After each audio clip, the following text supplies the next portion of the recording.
So you were playing around town with the Alcatraz Kid stuff, and it was at one of those Acadia shows that Dan Wilson got to just by chance saw you playing and Yeah. approached you and Yeah. Okay. So Dan Wilson, he was at the time he hadn't. I don't think he'd done any solo stuff really, but he was known as being the main songwriter frontman for the band Semisonic, which had the songs "Closing Time" and "Secret Smile." I used to cover at a bar out in like White Bear Lake. Oh yeah, so there's Dan and holding the guitar, and then that's actually Andy Thompson, who I actually met over at Dan's house when he was giving Dan's daughter piano lessons. But yeah, he came out to a show at the Acadia because he, I think it was sort of like Post-Masonic was wanting to work on, helping some local artists and things like that. And so he had produced a record for a band called Epic Hero, which strangely enough, there's a poster of them on that pillar that's like yellow right there. And it's like, yeah, those dudes. And they were also kind of like North Central guys who had gone there. And so I would occasionally fill in and play electric guitar for them when they would play in places like Cleveland or Cincinnati, which is pretty amazing because I really sucked at guitar. But I think they just liked having me around in the band because I was just kind of goofy and made them laugh or something. Or I was amusing in some ways, so they would take me on these trips. But they were doing like an acoustic sort of night at the Acadia and asked me if I would, they'd heard I'd had a couple like, I'd been giving out sort of CDs with some, acoustic stuff, and then Dan Wilson came out to the show, which was at the time incredibly sort of terrifying, and I remember being like, this is just terrible. At some point, I like forgot the lyrics to one of my songs, and it was just like. I remember thinking it was kind of a train wreck, and if I remember right, I think I went home and cried later that evening for how terrible I thought I had played. But one of my friends was there and was like, "Hey Dan, you should stick around and listen to this guy," and ended up giving him a copy of one of my paper bag CDs, which I'd been burning in my basement from my e-machine I got from Best Buy. Then I remember getting home, I think like maybe the next day or something, and I got home from my shitty temp job. It's like the temp job that never ended. And there was a message on my answering machine from Dan Wilson, and he was like, "Hi, this is Dan Wilson, and I caught your set at the Acadia, and I just thought it was lovely and fantastic, and I was just wondering if you'd like to go out for a cup of coffee sometime or something." And yeah, I know a couple places where we could maybe go and beep. And my answering machine, which I'd gotten for like $3 at Walmart, apparently cut him off. And then he actually called back and left the remainder of the message. Yeah, we ended up going out for coffee and hanging out a bit. And eventually became friends and sort of musical collaborators, and yeah, and he ended up producing my second record, The Silver City.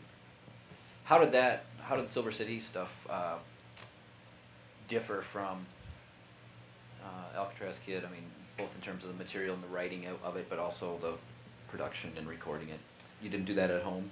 No, I did maybe like a couple little things at home. At this point, for some reason, I had sold enough copies of the Alcatraz Kid at like Cheapo and the Electric Fetus and at some live shows that I bought myself a MacBook, and I got like a condenser microphone, and so I could like record stuff at home that wasn't like just painful. It was like not too bad. But I remember Dan was like, "Well, if you have any songs or anything, why don't you send them over, and I'd love to like give you some notes on them." And I'm like, "Okay, sure, I'd love to." And so I sent him a bunch of songs. I think I gave him a CD with a bunch of songs on it, like, and we met at like French Meadow or someplace, and here's some songs. And I remember getting this big long email with like all these like basically like master songwriting notes. Like Dan is, I mean, he's a pro. He knows exactly what's going on. And it was like the best sort of like graduate program I could ever have been enrolled in, working with him. And I remember sort of going up to his studio. He has a home studio, and it was the first time I'd ever really seen like how records were sort of put together. And it was sort of like a boot camp, you know, like really learning how to like perform something. I remember him saying things like, "You should never underestimate the importance of a well-sung line." You know, these sort of like very like Zen master sort of things. Yeah, very Yoda-like. Yeah, definitely. But I did a bunch of rewrites on a lot of stuff, and eventually we ended up with about 5 songs or so. And then we kind of waited a bit until I could actually finish some other songs, and then we went back and recorded a bunch of it. And we did probably 90% of it at his house. And I think virtually every track on there started with me and acoustic guitar. So it was me, you know, he'd set up some like mattresses or something, you know, in like the vocal room, and I'd sit in a squeaky chair, and he'd have this kind of like golden microphone thing, which I don't know what it was, but it seemed really fancy. And I would sit there and I would sing, and basically I would sit in a booth or in you know kind of his room next to the bathroom, and I would sing the song and play it maybe like 10 to 15 times in a row. And then what we would do, this is the first time I'd been exposed to the idea of comping, which is you take then all of the takes that you just did, and you look at them in kind of like this array, and then you listen to every single one, and then you just write notes about what was good, what was bad, you know, and you're just very detailed and meticulous about it. And then you sort of like take these, and then you sort of like, well, I really liked how I sang the first verse in this take, but but the first chorus from this one. And so you basically take them all, and then eventually merge them together into some sort of super most awesome take of all time. And so that's how I think we did most of the tracks on the Silver City. Now, did you then go back and do one master of that, or you actually kept the pieces from the various takes? I think we just kept the pieces from the various takes. Didn't try to relearn it in a certain, you know. Oh no, not usually. We did a few times, and there are a few songs we had to we kind of just started over on entirely. And were you playing to a click track to be able to line everything up like that? Most of the time. There was one where I had just discovered Brian Eno, and I found his oblique strategies, which are really fascinating, and I should share these. And of course, Dan was all about this. But there are ways to sort of get rid of creative roadblocks, so to speak. And the idea is, do I have it on here somewhere?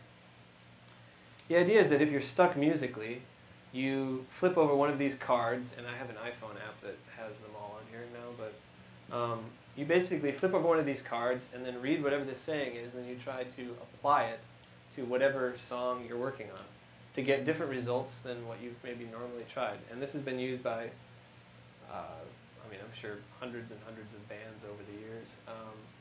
I know like Coldplay uses it, Phoenix has used oblique strategies in the studios, David Bowie, yeah, a bunch of people. So for example, there may be ones like, abandon normal instruments, or go outside, shut the door. Don't be frightened to display your talents. Look at the order in which you do things. And I remember for one, it was this song called Breaking Down, and it was this kind of like country-ish kind of thing. And the one that we got was Sever a Vital Connection. And so we interpreted that as I should play it with no headphones and no click track. And so we ended up tracking the song that way. But for the most part, we, once we had kind of like a nice track of me singing and playing acoustic guitar, then we sort of like added things on top of that. And this is where I started working a lot with Andy Thompson, who plays drums with me and also ended up producing my next record.